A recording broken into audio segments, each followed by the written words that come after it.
Tudo bem, pessoal? Os comentários sobre Golda, filme dirigido por Guy Natif, que estreou no Festival de Berlim do ano passado, teve lançamento nos cinemas, já está disponível no streaming e que foi indicado ao Oscar 2024 na categoria de melhor maquiagem e penteado.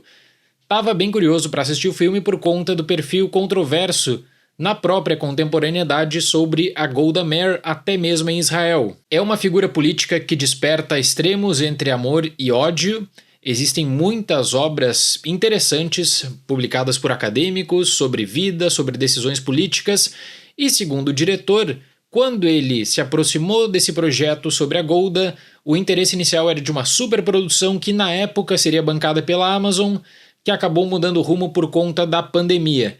Então trocaram os produtores, o investimento foi bem menor, e aí eles fixaram o recorte na Guerra do Yom Kippur. Eu não posso necessariamente falar que o Guy Natif propõe uma leitura revisionista sobre a Golda, mas é fato que ele toma uma abordagem um tanto quanto simpática à Golda em diferentes momentos, especialmente na omissão da controvérsia. O fato é que o diretor busca às vezes tirar peso de decisões da Golda ou ao menos fazer com que as decisões mais controversas sejam compartilhadas no círculo militar, especialmente entre 73 e 74. A narrativa acaba desenvolvendo um rumo mais ou menos de injustiça do seguinte modo: olha, a Golda só recebeu críticas porque era uma mulher que estava liderando Israel naquele momento. Se fosse um homem, o homem não teria sofrido as mesmas críticas. Bom, é uma abordagem válida, só que historicamente frágil, além também de lidar com várias frentes do anacronismo. O que me chama a atenção é que esse filme tem o nome Golda, só que não trata necessariamente sobre a vida da Golda. Você não tem muita coisa sobre o seu histórico, você não tem muita coisa sobre contexto, articulação política. Entre 48 e 73, tem uma montagem de 2 minutos que começa a lidar com coisas aleatórias. Então você tem desde a criação de Israel até menções sobre Sadat, Nixon e Kissinger. E por mais que o recorte seja bem específico para a Guerra do Yom Kippur, esse filme ele não oferece nem o básico, ele requer que o espectador acabe tendo um conhecimento prévio sobre uma série de conflitos desde 1948 na região. É um filme que ele tenta lidar com um perfil controverso de maneira mais simpática para usar o cinema como uma plataforma para mediação, quem sabe buscando que o espectador tome conta da importância da Golda para o cenário político de Israel e também de todo um peso quanto à tomada de decisão. Então é um filme que ele serve a um propósito, esse propósito é de justamente trazer um perfil, como eu disse, mais simpático a essas decisões da Golda, com isso acaba sendo bem comprometido no que diz respeito à história. O foco do filme então é explorar os 19 dias de conflito seguindo o ponto de vista de Golda Meir, interpretada por Helen Mirren,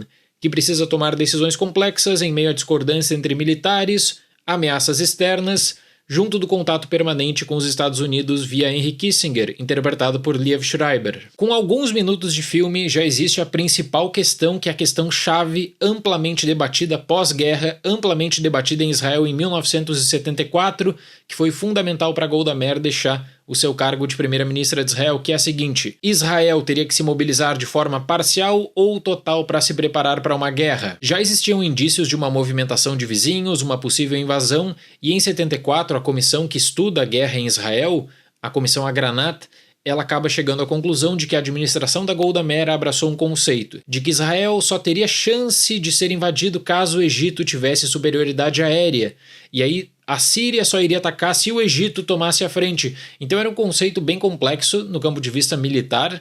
Existiam militares de Israel que não acreditavam nisso, que queriam a mobilização total, mas a Golda Meir, nesse caso, adota a mobilização parcial. Então chega a ser estranho que o recorte do filme é muito específico para a guerra, mas a guerra não é abordada com prioridade. Chega um momento que parece que o diretor quer que você sinta pena da Golda Meir porque ela passa por problemas de saúde, ao mesmo tempo sofre várias críticas, tem de lidar com a pressão, tem de lidar com os Estados Unidos, também com o seu vínculo com o Kissinger, nesse caso, e alguns diálogos são bem ruins. E aí a verdade do diretor é que ela simplesmente cumpriu uma jornada de maneira inquestionável e que ela liderou essa nação num período frágil, e isso é amplamente debatido e discutido em Israel. Existe um consenso historiográfico, por exemplo, que ela só deixou o cargo por conta da pressão pública em 74. Até o último minuto ela fez o possível para criar uma articulação política para tentar se salvar no meio a toda a controvérsia daquela comissão Agranat. O filme acaba sendo moldado então para criar uma narrativa de redenção,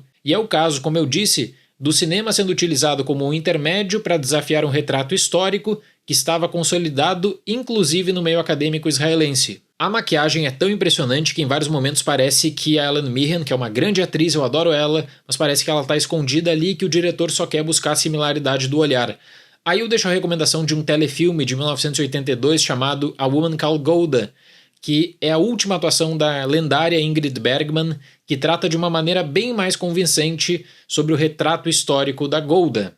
Eu penso também que a abordagem sobre a guerra é muito problemática ao lidar com os bastidores e a repercussão muitas vezes pela TV. Talvez seja a principal limitação de um filme sem grande orçamento, que aí então busca um lado mais íntimo. E aí, enquanto a Golda precisa tomar decisões complexas em um turno, no outro turno ela tá fumando seu cigarrinho, tomando seu cafezinho, assistindo TV, fazendo um bolo, e o diretor se interessa por isso, para mostrar que é uma mulher que ela partilhava de várias responsabilidades, mas ela tinha também a sua vida íntima e ela tinha o seu tratamento de saúde para seguir. Então é uma jornada que em muitos casos se afasta da controvérsia para ficar com uma jornada digna de pena de uma mulher liderando o Estado de Israel naquele período bem difícil. Então esse conceito é abraçado também na montagem, com o uso da câmera invertida, a tentativa de criação de um caos, passando do café ao cigarro e mirando especialmente no olhar da Golda. O que eu penso que é mais controverso é que em muitas situações o potencial de liderança da Golda acaba sendo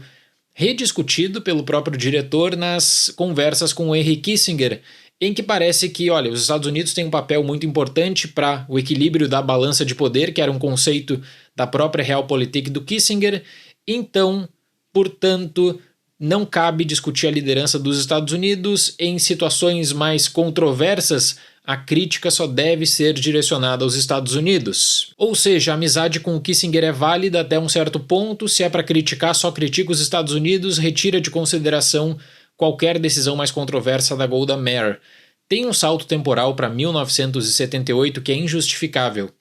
Especialmente porque o filme trata sobre a guerra do Yom Kippur e ele não dá um desfecho mínimo sobre essa guerra. Eu fiquei com a impressão de que quem fez o roteiro desse filme provavelmente tentou montar um perfil da Golda a partir do livro super premiado da Francine Klagsburn, em que tem aquela mulher com perfil de liderança, mas que não vai abrir mão do seu cigarro, do seu café, de modo que isso no filme se torna extremamente repetitivo. É um meio estranho de lidar com uma aproximação, de tornar a Golda mais íntima e também, como eu disse, digna de pena, especialmente por conta do seu problema de saúde.